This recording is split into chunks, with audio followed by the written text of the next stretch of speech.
She had a name, but most people at the hospital never bothered to learn it. They saw her badge every day. It read Elena Vasquez, RN.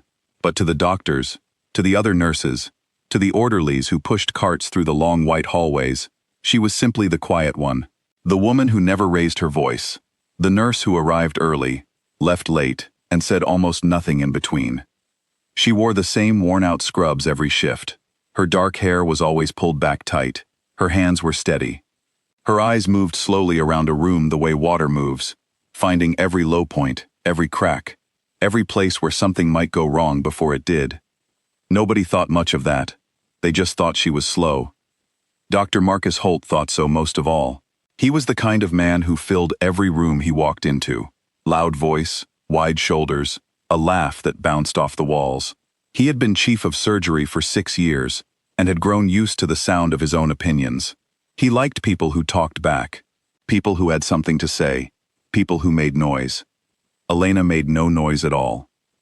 One Tuesday morning during rounds, he held up her patient intake report in front of the entire floor team and smiled his wide, easy smile. "Nurse Vasquez has submitted the most words she has ever spoken," he announced. 12 whole sentences. Progress. The room laughed.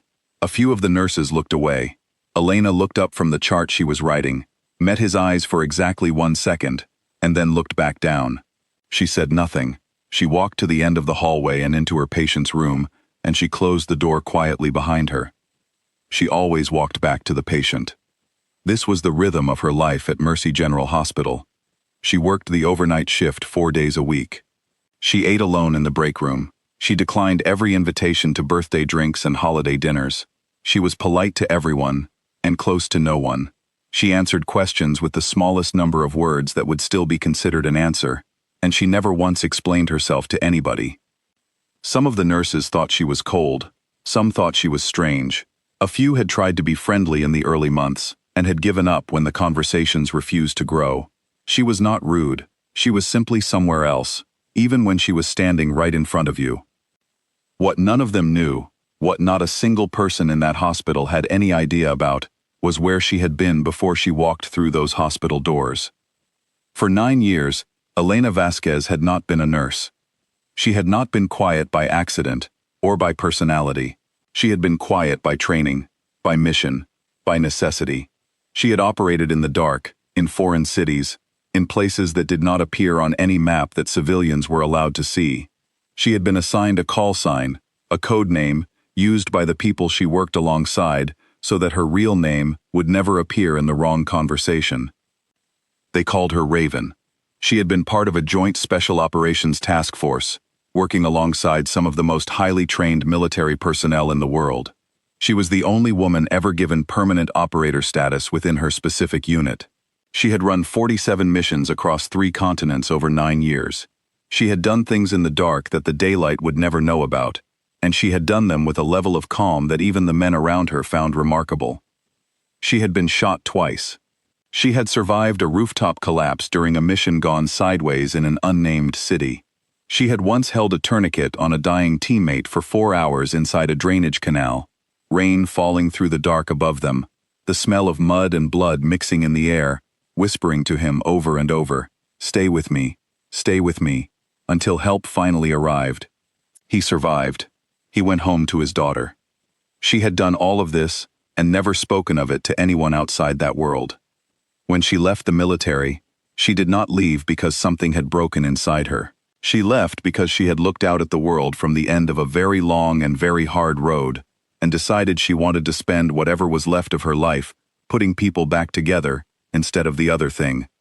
She enrolled in nursing school the same week she handed in her equipment. She studied hard. She graduated near the top of her class.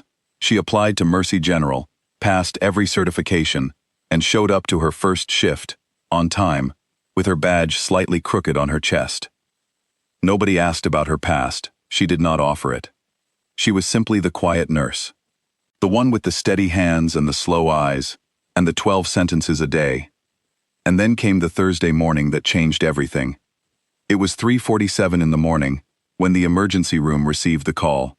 A passenger bus had gone off the interstate, 12 miles south of the city. 18 people were injured. 2 were critical. The ambulances were already on their way.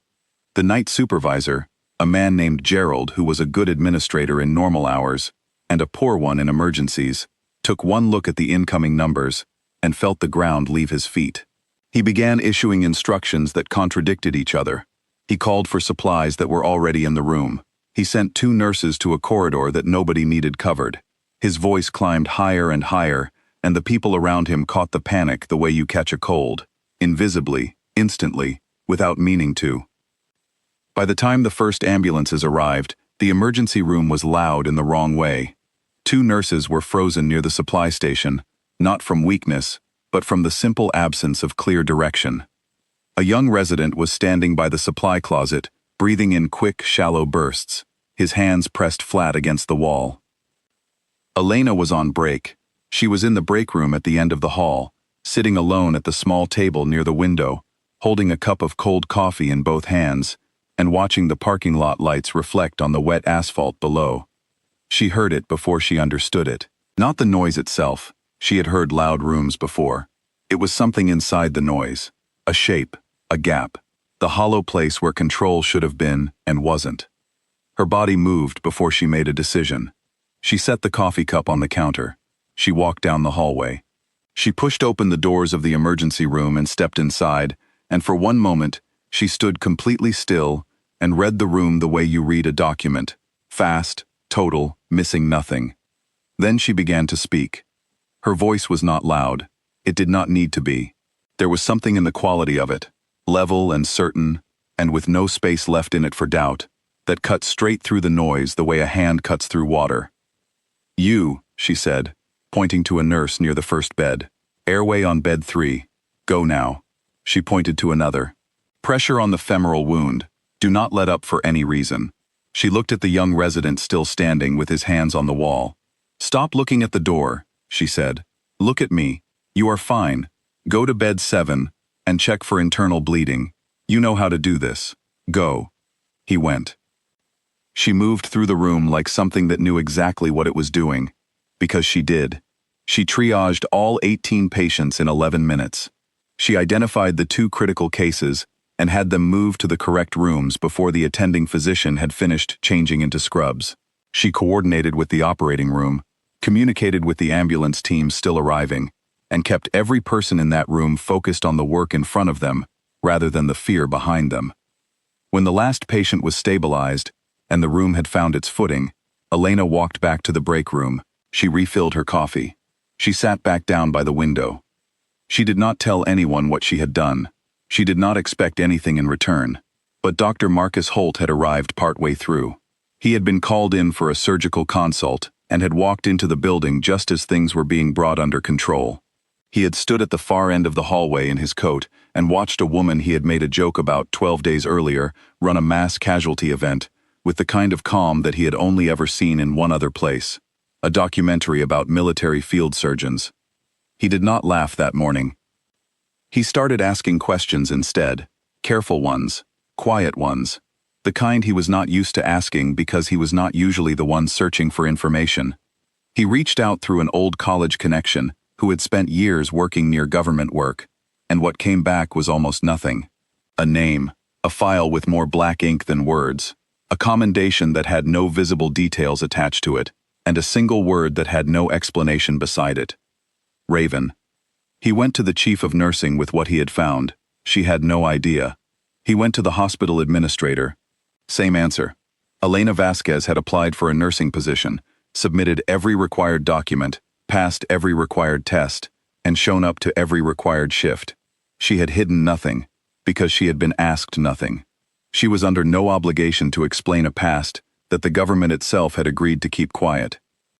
Word moved the way it always does, in a building where people spend long hours together. A whisper became a question. A question became a conversation. The conversation spread through the hospital, the way a quiet fire spreads through dry paper, not dramatically, but completely. 3 weeks after the night of the bus accident, at 5:50 in the morning, on a cold Tuesday, a dark vehicle pulled into the hospital parking structure. Then a second, then a third. 8 men walked through the main entrance of Mercy General Hospital. They wore regular clothes, jackets, dark pants, nothing remarkable. But the way they moved was different. They moved like men who had learned to be aware of every door, every corner, every person in a room, and who could not quite turn that awareness off even when they wanted to. They moved like men who had spent years trusting each other with their lives. The charge nurse at the front desk looked up and felt something shift in the room, without being able to say what it was. They asked for the nursing station on the 4th floor. She pointed the way. They found Elena at the far end of her overnight shift, sitting at the corner workstation, updating patient charts in the yellow-white light of the early morning. Her badge was slightly crooked. Her scrubs were the same worn-out ones. Her coffee sat half-finished beside the keyboard. She heard them before she saw them. She recognized the sound of that kind of movement. Deliberate, coordinated, the footsteps of people who had walked in formation so many times that they still did it without thinking, even in a hospital hallway at 6 in the morning. She looked up. The man at the front was built like a person who had been through a great deal and had decided to stay anyway. He had a scar running from just below his left ear to his chin. His eyes were the kind of gray that had seen too many early mornings in too many difficult places. His name was Commander Daniel Reyes, though Elena had never known him by that name. She had known him by a different word, spoken quietly over a radio in the dark. He stopped 3 feet from her. "Raven," he said. It was not a question. It was not a greeting. It was recognition. The kind that only exists between people who have been through something together, that cannot be fully explained to anyone who wasn't there. The 7 men behind him moved at the same moment, without a signal, without a word.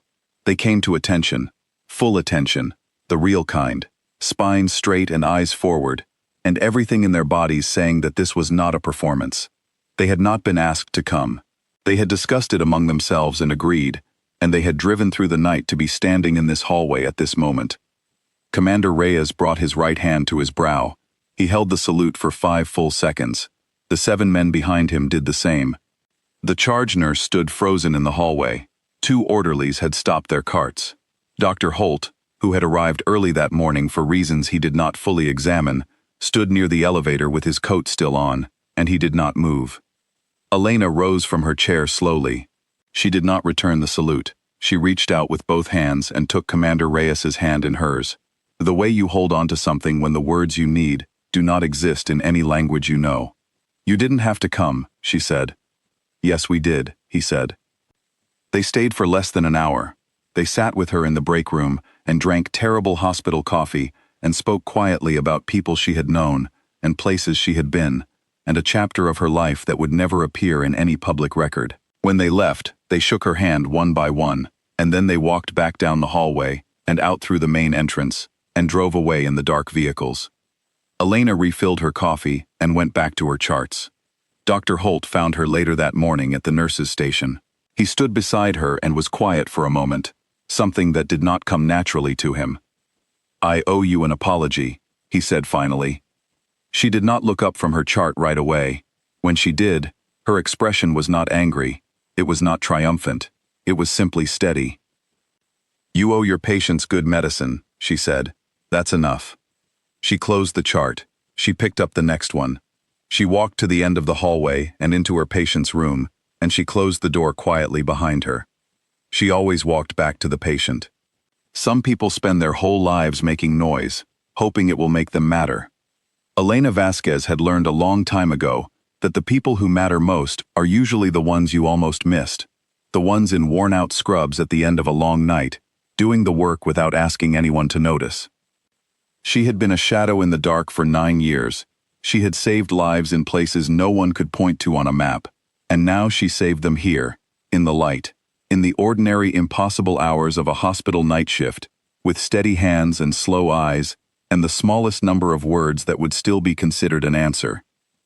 The world kept moving, the hallways kept humming, and somewhere on the 4th floor of Mercy General, the quiet nurse with the crooked badge was already moving on to the next patient. She always did.